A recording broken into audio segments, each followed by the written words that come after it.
semuanya, selamat wayahkia ya dimanapun kalian berada. Kembali lagi bersama Mamang dan di video kali ini kita bakal lanjutin manhwa Manusia Super. Kita masuk di part 49. Di awal video ini, di saat Simon masih di Inggris, di tengah akomodasinya untuk merekrut player Gary Williams, tiba-tiba saja handphone miliknya berdering yang menerima sebuah telepon. Halo? Siapa ya? Di ujung telepon itu ternyata adalah Suran yang tengah berada di sebuah acara dengan klub barunya. Ini aku, Suran. Mendengar namanya, Simon pun ini merasa merinding karena mengingat masa lalunya. Suran? Suran pun berkata, "Ya, aku dapat nomormu dari Emre Kasa." Dengan enggannya, sama menimpali. Emre, apa kamu balas dendam? 17 tahun yang lalu?" Suran yang kini memegang sebuah gelas wine di tangannya melirik ke arah Emre di sampingnya, lalu menimpali. "Aku pindah ke Berlin Blitz. Kudengar kau sedang ada di Inggris. Kenapa kau tidak pergi dan menonton pertandingan dulu?" Tentunya perkataan Suran membuat Simon terkejut. "Apa? Jadi beritanya sudah sampai ke Jerman?" Dengan senyuman di wajahnya, Suran menekankan, "Aku sudah bukan lagi orang yang sama seperti 17 tahun yang lalu." Mendengar hal itu, Simon pun menekankan, "Woi, kau mengabaikanku." Meski begitu, beberapa hari kemudian, Simon pun telah tiba di Jerman, di mana ia kini berada di sebuah stadium, tempat di mana pertandingan antara klub Berlin Blitz akan dimulai. Di sebuah ruangan VIP, Simon duduk di sana sembari bergumam, "Mari kita lihat kekuatan dari Extension Ray yang telah ditingkatkan dari 50% menjadi 80%. Ya, aku rasa bukan cuma itu alasan kenapa dia menelponku. Haruskah kita lihat seberapa banyak dia sudah berkembang?"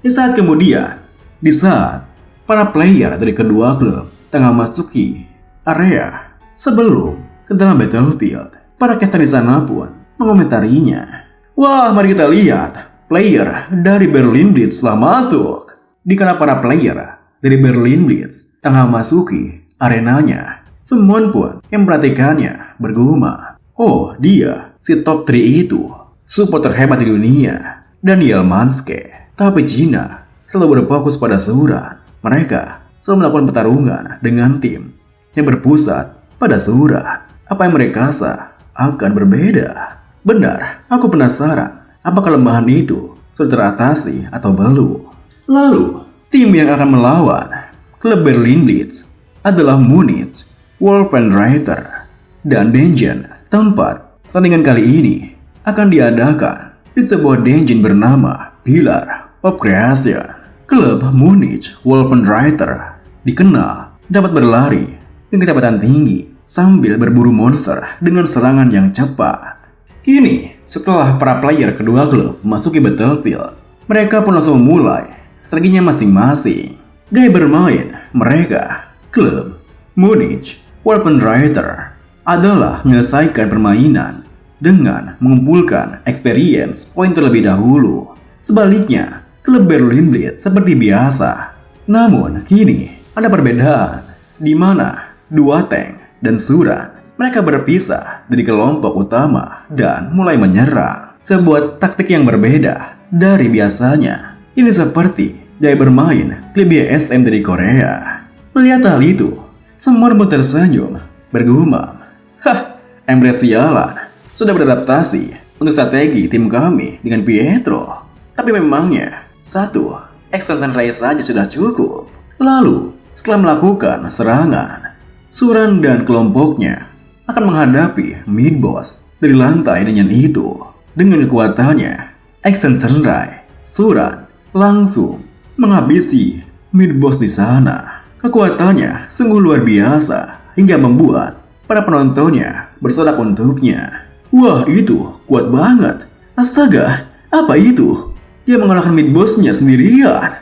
Lalu setelah menghabisi mid boss di sana, Suran pun kini menggunakan super powernya yang mana mendeteksi seorang player dari klub Munich Wolfenreiter yang tengah mengintai tak jauh di dekatnya. Kini, Dengan sangat mudah, Suran mendapatkan 1 poin killnya, yang membuat caster di sana langsung mengomentarinya. Suran 1 kill, tak dapat dipercaya. Kill yang sungguh luar biasa. Itu adalah 1 poin kill hebat, yang dengan tepat menargetkan pengintai dari tim lawan. Ini berarti dia mengetahui lokasi mereka. Inilah superpower miliknya yang baru-baru ini terungkap, Detect Location. Melihat hal itu, semua pun langsung menggunakan superpowernya, Eyes of Analysis. Ini berkonten Amplify untuk mengecek statistik milik Suran. Sembari berpikir, kepercayaan dirinya pasti berasal dari itu. Superpowernya, Extinction Ray, digabungkan dengan Detect Location. Sekilas, High Priest dan Suran itu mirip karena mereka sama-sama rank dealer tipe artileri. Namun, Spirit Strike milik High Priest lebih ke arah tembakan kecil beruntun untuk mengimbangi superpowernya yang sudah dilemahkan karena menjadi manusia. High Priest menggunakan teleportation dan serangan beruntun jarak jauhnya untuk menyerang dalam ruang yang luas. Sementara itu, Suran menggunakan Extinction Ray yang punya kekuatan penghancur yang kuat bersamaan dengan superpower barunya, Detect Location, untuk menargetkan satu target secara akurat dan menciptakan strategi yang berbeda dari kami. Lumayan juga. Kalau begitu, mari kita lihat apa Suran sudah berhasil mengatasi kelemahannya itu atau belum. Dengan begitu, matchnya pun berlanjut, di mana Suran ini bersiap untuk melakukan serangan mendadak dan bergabung dengan Daniel Manske yang punya timing yang bagus. Saat itu, Suran yang menggunakan superpowernya, Detect Location, berkata, target dikonfirmasi, cuma mereka yang berada dalam jarak 3 km. Mendengar hal itu, Daniel Manske pun membalas, aku suka ini. Akhirnya, aku bisa bekerja sama dengan Suran di pertandingan resmi. Sekarang, ayo kita. Namun, sebelum Daniel Manske menyelesaikan kalimatnya, Suran langsung menyelanya. Daniel, apakah bersedia memberiku kesempatan? Aku ingin menguji seberapa hebat aku yang sekarang. Mendengar hal itu, Daniel pun menimpali. Tentu. Dengan begitu, setelah Daniel mengizinkannya, Suran pun kini melompat ke udara, muncul di atas para pelajar klub Munich. Lihat itu! Namun belum sempat mereka bereaksi, Suran kini menggunakan superpowernya, Extinction Ray, sebanyak beberapa buah sekaligus, yang membuat para player klub Munich kocar-kacir menghindari serangannya. Untungnya, beberapa dari mereka berhasil menghindari semua serangannya, hingga Suran hanya mendapatkan 3 poin kill saja, seperti yang diharapkan dari anggota Seven Heroes. Suran, dia benar-benar luar biasa. Dia menghabisi 2 musuh sekaligus dalam sekejap mata dengan menggunakan Extinction Ray miliknya. Meski begitu, Suran sendiri nampak sangat terkejut karena tidak menyangka jika ada 2 orang yang berhasil menghindari semua serangannya. Hingga ia berpikir, tidak, padahal aku berencana untuk mengalahkan mereka berempat sekaligus. 2 player menghindar dengan melihat lintasannya. Sesuai dugaan, player dari liga besar memang bisa bereaksi dengan cepat. Di saat Suran terpaku karena keterkejutannya, Daniel Manske berteriak, sekarang giliranku kan? Sprint! Dengan superpowernya, Sprint, Daniel Manske kini berlari ke arah kedua player dari Munich. Lalu belum sempat mereka bereaksi, Daniel menggunakan superpowernya yang lain, Full, untuk menarik keduanya hingga bertabrakan satu sama lain. Lalu mengkombonya dengan superpower Force. Dengan begitu, kedua player Munich itu pun hanya bisa pasrah, tak berdaya ketika mereka dikalahkan oleh superpower milik Daniel. Dengan begitu, Suran pun bisa dengan mudah membunuh mereka menggunakan superpowernya, Extinction Ray, yang membuat dirinya memperoleh 5 poin kill saat itu. Sementara itu, di saat Suran memperoleh 5 poin kill, semua tertuju pada Daniel Manske, yang mana tengah ia lihat statistiknya sembari berpikir. Daniel Manske, superpowernya yang pertama, push, mendorong target dalam jarak 2,5 meter. Yang kedua, superpower full, menarik target dalam jarak 8 meter. Yang ketiga, superpower sprint, kecepatan meningkat sebesar 50% selama 3 detik. Ini dia. Suran sudah menemukan tim yang sempurna untuknya. Dengan begitu, klub Berlin Blitz kini mengalahkan tim Munich Wolfenreiter dengan total poin 2-0.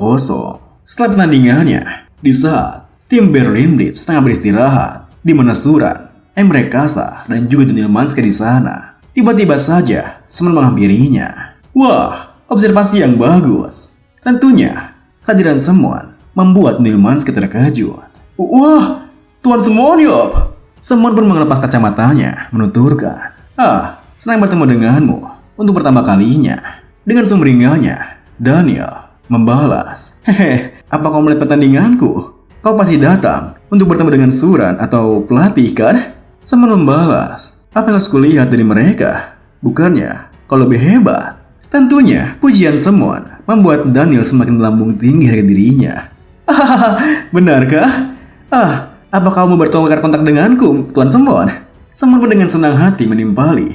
Tentu, ayo bertukar kontak. Lalu setelah Semon bertukar kontak dengan Daniel, Suran memandangnya dengan penuh rasa khawatir bertanya, bagaimana permainannya? Melihat wajahnya yang begitu khawatir, Semon pun kini menghampirinya, lalu menuturkan, padahal ekspektasiku sudah tinggi, tapi kau malah membuatku kecewa. Kau masih belum bisa mengendalikan superpowermu dengan benar, kan? Tentunya perkataan Semon membuat rasa murka di hati Suran kini meluap. Semur! Namun sebelum Suran meneriakinya, Semon kini mengelus kepalanya melanjutkan. Tapi di luar itu, tadi sudah sempurna. Kau sudah bekerja keras, Suran. Seketika itu juga, rasa murka Suran kini menghilang, berganti menjadi rasa malu. Apa itu? Benar-benar pujian? Melihat tingkahnya, Semon pun berpikir, bukannya itu ekspresi kalau dia mengeluarkan Extensandre tadi, hampir saja aku akan mati. Kemudian, Semon pun melirik ke arah Emre Kasa yang tengah menatapnya, sembari berkata, ya sebenarnya, Suran, aku punya banyak hal yang mau dibicarakan dengan Emre Kasa ini. Beberapa jam kemudian, di area Clubhouse Berlin Blitz, Emre Kasa melangkah bersama dengan Semon di belakangnya, bertanya, apa yang mau kau bicarakan denganku? Semon pun menjelaskan, Emre, kekuatan timmu itu adalah desain yang tepat, ibarat kereta api yang melaju kencang di jalur yang sudah ditentukan. Kau memaksa Suran untuk menyesuaikan diri di sana, untuk bermain dengan gaya yang sama seperti Baek Jeho. Mendengar hal itu, meskipun perkataan Semon nyata adanya, Emre langsung menyangkalnya. Aku tidak bermaksud melakukan itu dengan sengaja, tapi namun sebelum Emre menyelesaikan kalimatnya, Semonyop langsung menyalahnya. Aku tahu Suran tidak bisa mengendalikan intensitas dari Extensandre, kan? Dia mengincar 4 orang dengan Extensandre yang terpisah, tapi dia cuma berhasil mengalahkan 2 orang dengan kecepatan dan kekuatan penghancurnya. Dia seharusnya bisa mengalahkan mereka semua dengan sangat mudah. Dengan kata lain, dia gagal mengendalikannya ketika membagi Extensandre menjadi 4. Extensandre itu memang kuat, tapi terlalu membuang-buang banyak aura. Kalau dia menembak dengan kekuatan penuh, auranya akan langsung habis. Cuma dalam beberapa tembakan. Kau sudah tahu kelemahannya itu sejak saat di Final Dungeon, kan? Gimana kalau dia masih belum bisa mengendalikan kekuatan Extensandre-nya? Mendengar hal itu, dengan wajah seriusnya, Emre Kasa membalas, aku tahu itu,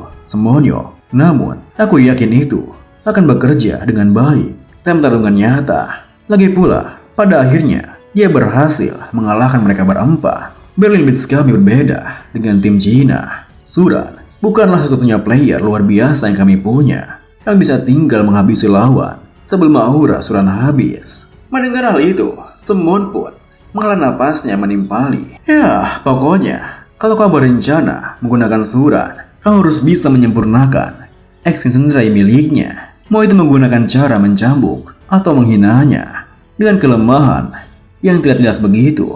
Apa kau tidak berpikir kalau sainganmu, Paris Lumiere, sudah menyadari hal ini sepenuhnya? Kedua gurita botak itu jauh lebih pintar dari kelihatannya. Ya, selain itu, untuk mengalahkan Paris Lumiere, Ups, lupakan. Aku tidak seharusnya mengatakan itu. Tentunya, Samuel tiba-tiba saja menghentikan kalimatnya, membuat Emre Kasa merasa penasaran. Apa? Apa itu? Namun sayangnya, Samuel telah membicarakannya. Ya bukan apa-apa, lupakan saja. Melihat tingkahnya, Emre pun hanya bisa mengeluhkannya. Seperti biasa, kau memang punya kepribadian yang buruk. Kau sudah tahu semua jawabannya, tapi kau sengaja tidak memberitahukannya. Dengan penuh percaya diri, Samuel berkata, ya kau tahu, aku tak bisa memberikan solusi secara cuma-cuma. Mendengar hal itu, Emre yang mengerti maksudnya pun menuturkan, tunjukkan padaku tim cadangan dan tim junior klubmu. Tim milikmu masih kekurangan player kelas dunia, kecuali orang Italia yang aneh itu, yang bernama Pietro Anella dan Gary Williams. Tentu saja, kau masih punya Sania, tapi dia masih membutuhkan perkembangan lebih lanjut. Mendengar hal itu, Samuel pun yang merasa kesal dengannya membalas, wow, aku baru merekrut Gary, tapi beritanya sudah menyebar kemana-mana. Emre pun melanjutkan, menurut analisisku, timmu ini terlalu banyak tank yang berorientasi pada serangan. Satunya, tank klasik yang kau punya yang fokus pada pertahanan adalah Roh Jungwan. Samuel pun membalas, iya, aku tahu. Kau ini agak menyeramkan ya. Kemudian, Emre melanjutkan, jadi, aku akan menjamkanmu seorang tanker. Mendengar hal itu, mata Samuel pun kini berbinar-binar menjawab, kalau pinjam, artinya kau yang akan membayar gajinya kan? Kamu tidak punya uang untuk itu soalnya. Seketika itu juga, Emre Kasa merasa kesal dengannya.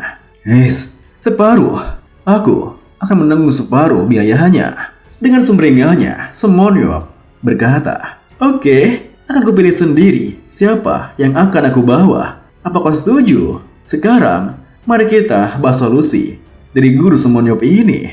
Dengan begitu, Semon pun kini menjelaskan, Emre Kasa, kau selalu lebih memilih superhuman dengan kekuatan posisi yang jelas kan?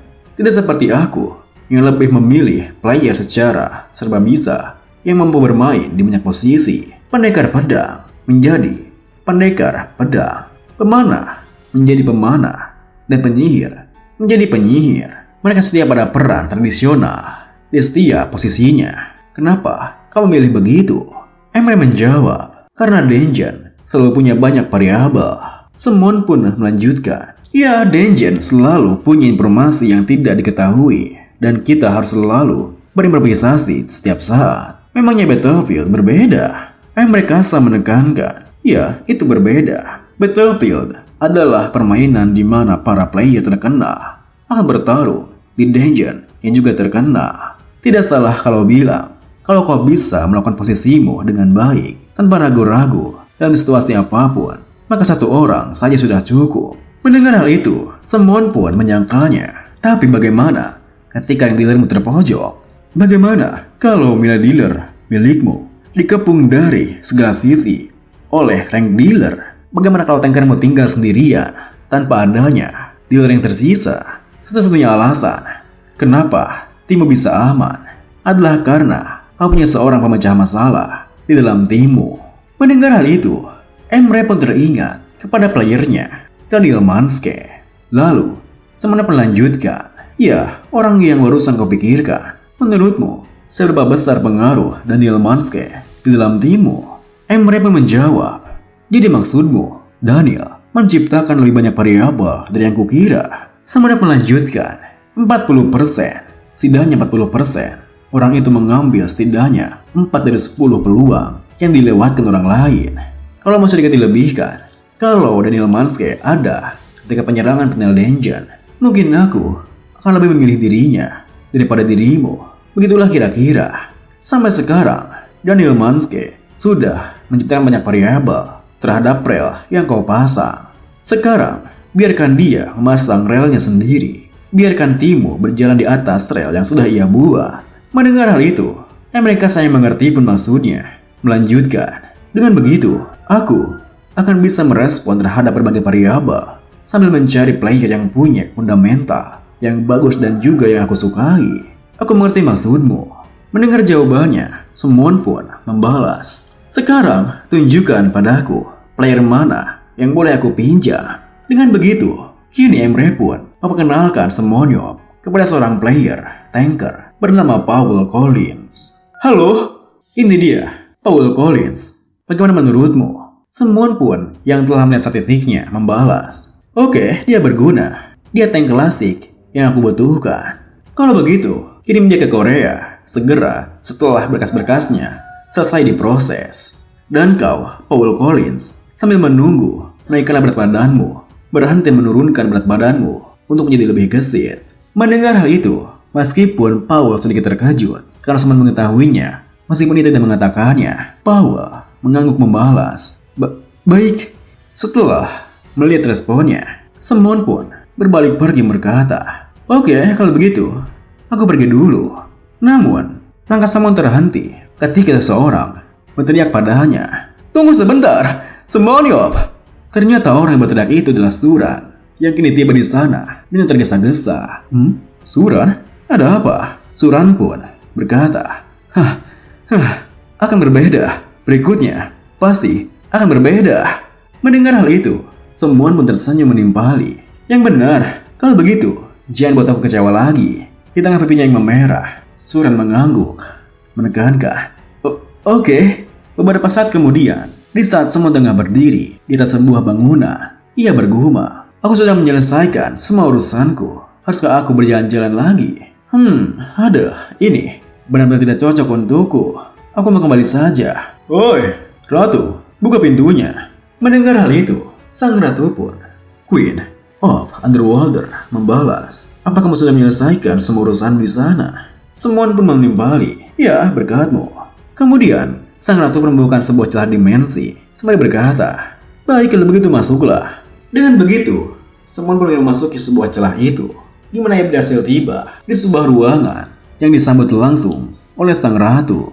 Selamat datang kembali, Semonyop. Lalu Semon pun kini melangkah mengikuti sang ratu di belakang. Di saat mereka berdua tiba di sebuah aula yang lumayan besar, di mana ada sebuah bola kristal yang berwarna begitu terang. Semon bertanya, oh iya, ada yang mau kutanyakan. Kalau tempat ini cuma tempat yang digunakan untuk berpergian, kenapa dibuat sangat mencolok?